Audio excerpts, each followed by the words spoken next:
وہ لوگ چلے گئے جب آپ کے سر میں درد ہوتا تھا تو ان کے دل میں بھی درد ہو جاتا تھا۔ عورت حسن پرست نہیں ہوتی، یہ خصلت مردوں کی ہے۔ عورت احساس سے متاثر ہوتی ہے۔ کچھ باتیں سن کر لگتا ہے ہر بات کو سننا ضروری نہیں، کچھ باتیں کہہ کر لگتا ہے چپ رہتے تو اچھا تھا، کچھ باتیں سن کر لگتا ہے کچھ کہہ دیتے تو اچھا تھا۔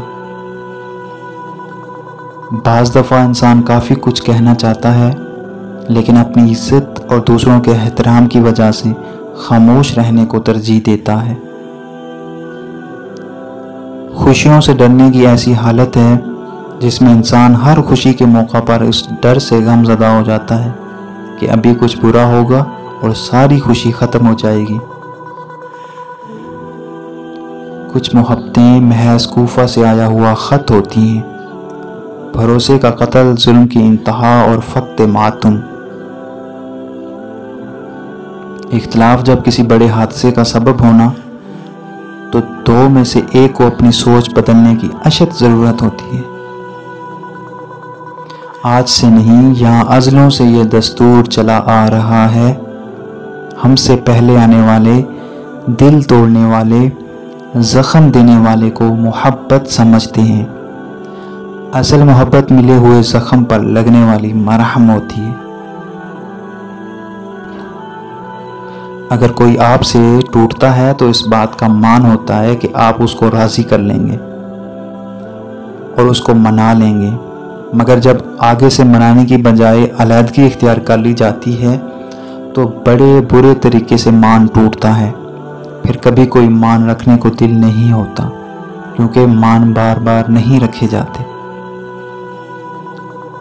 نشئی صرف وہ نہیں ہوتا جو چرس، سگریٹ، ہیروئن یا شراب پینے والا ہو۔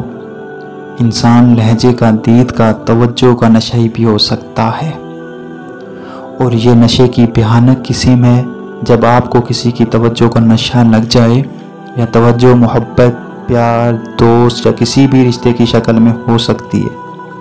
اس نشے کا مریض اکثر لا علاج ہی مر جاتا ہے۔ جب کسی سے سچی محبت ہو جائے تو اس کی آخرت کے بارے میں سوچا کرو کہ اس کی آخرت کو کیسے بہتر بنایا جائے۔ یہ تمہاری محبت کی سب سے بڑی دلیل ہوگی۔ کچھ لوگ نصیب کے سیاہ ہوتے ہیں کہ انہیں تعلق تو ملتا ہے مگر محبت نہیں۔ جب انسان پورا کا پورا دھوکہ کھا جائے اور دل اسے ہضم بھی کر لے تو 18 سال کی عمر ایک لمحے میں 80 سال کی ہو جاتی ہے۔ سب سے زیادہ تکلیف دہ چیز یہ ہے کہ کسی سے بہت زیادہ پیار کرنے کے عمل میں خود کو کھو دینا اور یہ بھول جانا کہ آپ بھی خاص ہیں۔ دعا قبول نہ ہو رہی ہو تو یہ ایک کام کر لیجئے، ہر دعا قبول ہونا شروع ہو جائے گی۔ اگر دعا قبول نہیں ہوتی تو صرف حرام کا لقمہ کھانا چھوڑ دو، ہر دعا قبول ہونا شروع ہو جائے گی۔